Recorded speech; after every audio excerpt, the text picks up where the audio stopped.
Hello everybody, Jason up, New Age Revolution Cave.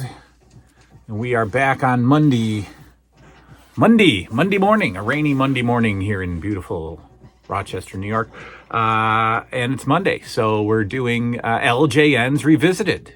Yeah, we're taking a closer look at the LJN Wrestling Superstars collection behind me. And we're on to Series 2. And last week we did Paul Orndorff with his overly muscular body. We did Paul Orndorff, and now we are doing one of my favorite figures of all time. In fact, if you go back and watch the LJN tournament, I'm pretty sure that Greg Valentine was second to Hogan as my favorite LJN figure. Certainly my most played with LJN figure. We are talking about Greg the Hammer Valentine, Series 2 LJN, and I usually have the Hammer displayed with his LJN tag team title. And of course I have the Hammer displayed sitting comfortably on his custom LJN stand from 4 Left 3D Creations on Etsy. Was he like with the heel like the Triple H of the 80s? Was Greg Valentine the Triple H of the 80s? Yeah. No, Greg Valentine. No, you really can't compare. You can't make a comparison. I'd tell you, I don't know. But no, he wasn't the Triple H. Use this figure all the time.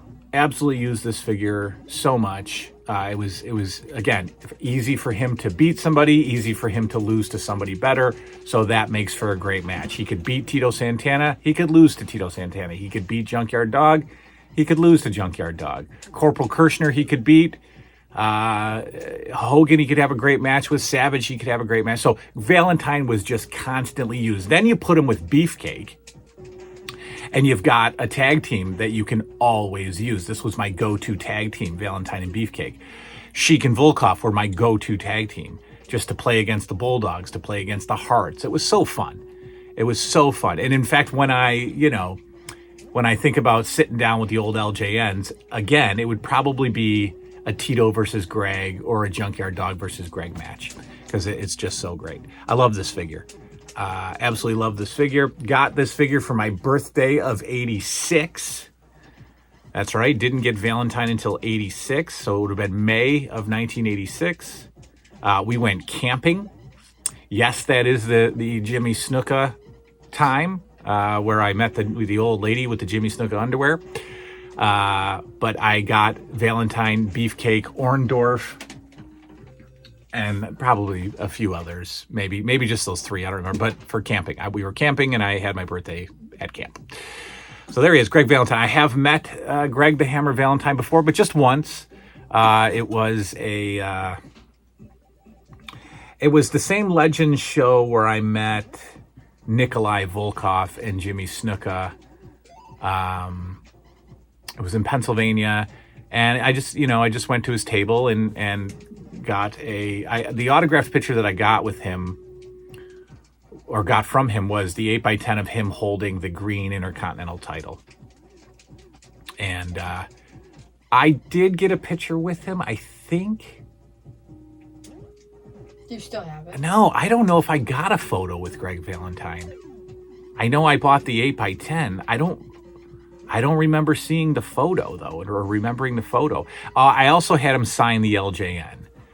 His card at LJN, I had him sign, and I had him sign the 8x10. And I don't remember much about it, but I did meet him. Sadly, those autographs I've sold off over the years, because I had them packed away in our basement for so long, because there's just no room to put them. If I was smart, I would have put them in a binder and put them in sheets and just went through the binder every now and then. But I sold a bunch of autographs, like a silly person. But anyway, so I got Greg Valentine, met Greg Valentine, loved the LJN figure of Greg Valentine, and now we can take a closer look at Greg Valentine, multi-time Intercontinental Champion in my federation, multi-time Tag Team Champion, and probably one of the most used, if not the most used figure of my childhood, Greg the Hammer Valentine. All right, here we go. Closer look at Greg the Hammer Valentine. But first, You can't have a Greg Valentine figure without a Greg Valentine custom LJN stand from 4 Left 3D Creations. But here he is, Greg the Hammer Valentine.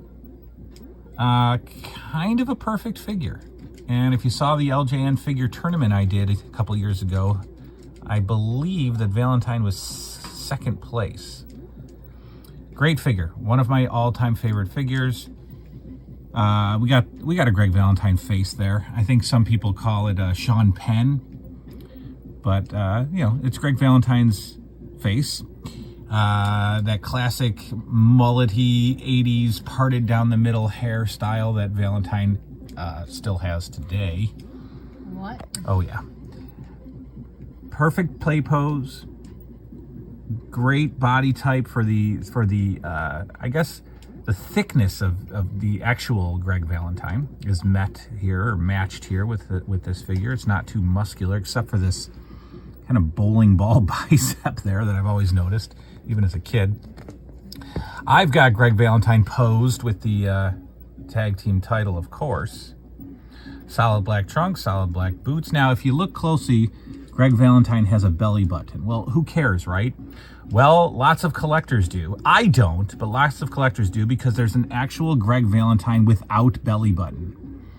And people are all over that as if it's an actual variant. I guess it's a variant. It's not a purposeful variant, but whatever. For real, for like realistic and stuff like that. Yeah, sure. I think there's also some different shades of hair variants from Valentine. And again, we get freaked out about these variants, but really it's just the company running out of a particular paint, or, you know, the paint company itself changing the shade of paint, you know, whatever. I mean, it's not that big a deal. You know, Bobby Heenan with spirals on his sweater and not spirals on his sweater, I would call that a variant, but I wouldn't call Greg Valentine no belly button a variant. But anyway, there you have it. Greg Valentine. Nothing exciting on the back. Same as the front. But one of my favorite figures, one of my most all-time played with figures. And there he is, Greg the Hammer Valentine.